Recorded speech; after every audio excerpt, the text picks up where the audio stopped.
Welcome back.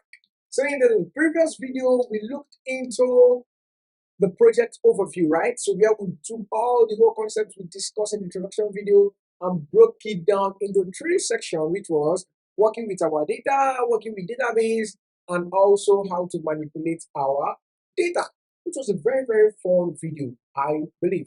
So in this video, we'll be looking into the most crucial part of this video, which is what? Which is the console. And if you are observant, notice that I have a new drawing over here which says console and UI. I'm coming back to explain what this drawing is all about. So now, I get a lot of questions and a lot of people tend to ask me, why do we have to start from a console when we want to build a web application? And I'm like, calm down, you will understand the reason for that. So web application and a console application, they are two different words, right? If you want to build about web application, talk about building an application that runs on the web, and a console application is an application that runs on the CLI. So if that is the case, and they are two different words, why then are we building a web application and we are starting from the console? That is a fine question to ask yourself. I will explain and I will give you the importance of following that pattern. So now, before we even start explaining what this console is all about, let me give you a quick scenario. So now, let's take for instance, you want to build a house as a big boy that you are. What can you do? You can call an engineer and tell an engineer, okay, I want to build a house. So this is my taste. I want to have a master's bedroom. I want to have this. You just tell the engineer your taste and your preference, right? What can the engineer do? The engineer will do what you say. Okay, I got that. And the engineer will do what? Contact an architect. It makes sense, right? But now let's say the engineer skipped the part of contacting an architect and say, you know what? Let me put the money I'm meant to give to an architect and do everything myself. And what will happen? The engineer just does what? Because laborers, and they just start laying foundation, erecting block, putting your roof, building the master's bedroom, everything, erecting your stairs, and putting everything in place. And now maybe you visit the site and you're noticing that your master's bedroom is too small. You don't like the way the stair was positioned. You don't have a balcony in your master's bedroom. You need like a 4-bedroom flat and it was 3. What will happen? The best case that will happen over there is if you're buoyant enough, they will demolish the building and start afresh. And I've seen scenarios like that. And what can cause that kind of issue? What can cause that kind of issue is because they failed to come an architect that was going to give them a skeletal representation of that house. Are you beginning to relate now? So if an architect gives a skeletal representation of that house, you tend to see every single component and every single aspect of that house during development and not in production.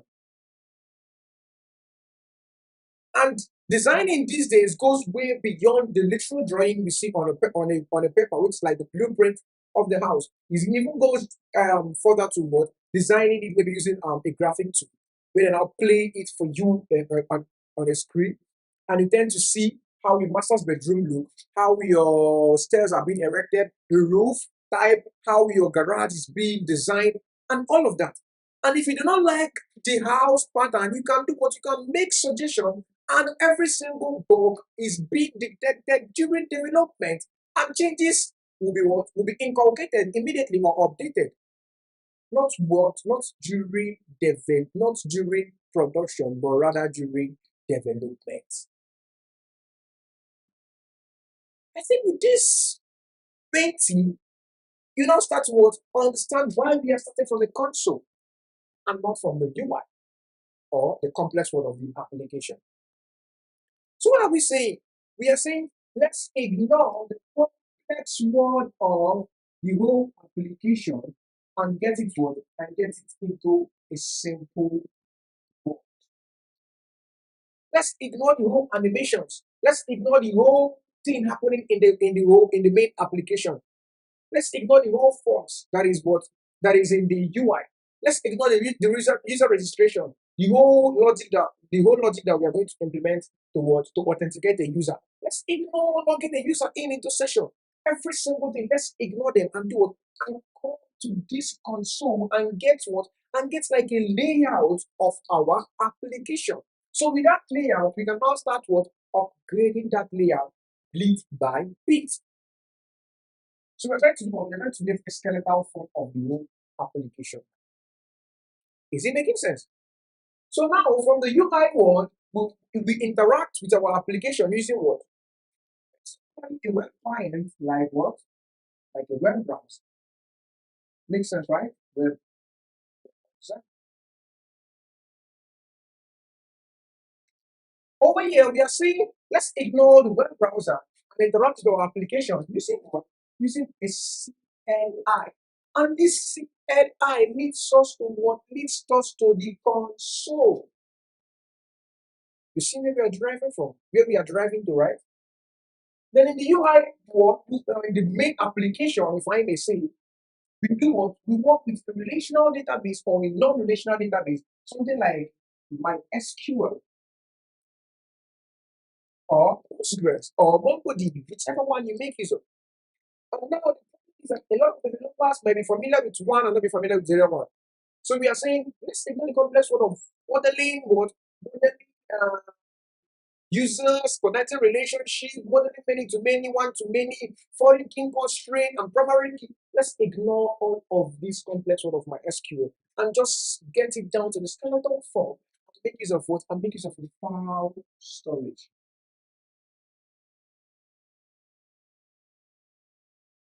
Is it making sense? So that is why we are doing all of this. So we are saying, let's ignore the complex word. I keep saying the complex word.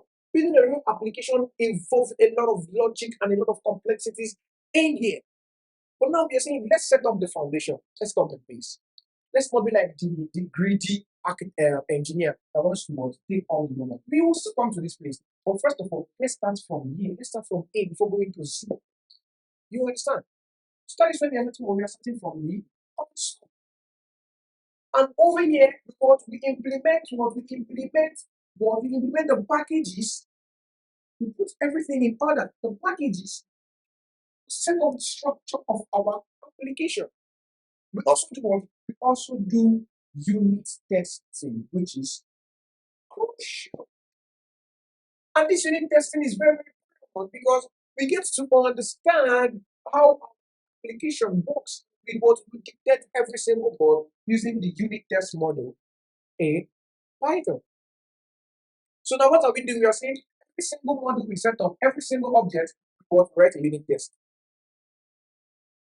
Every single feature we add, we write a unit test. So whenever our unit test fail, we know that what there is a bug. We detect it immediately during this development. And we keep what? We keep upgrading till we are done building the full application. We'll be changing it step by step.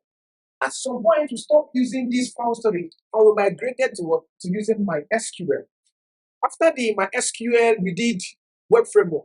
After web framework, we designed API.